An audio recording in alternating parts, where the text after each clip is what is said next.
কলকাতার কাছেই একদিনের ট্রিপে উইকেন্ডে ঘুরতে আসতে চান একটা ঐতিহাসিক গ্রামে? তাহলে আজই চলে আসুন হুগলির জনাইতে।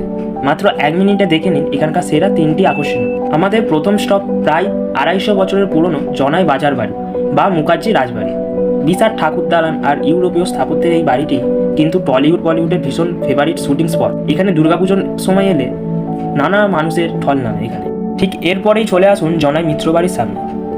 এখানে যে মন্দিরটি স্থাপিত, এই মন্দিরটিতে শ্রী রাধা গোবিন্দ বিরাজমান করেন এবং এখান দিয়ে যখন রানী রাসমণি বহু বছর আগে সরস্বতী নদী দিয়ে যাচ্ছিলেন তখন তিনি এই মন্দিরে ঘুরে যান এবং এই মন্দিরটি দেখেই রানী রাসমণি দক্ষিণেশ্বরের মা ভবতারিণী মন্দির বানিয়েছিলেন।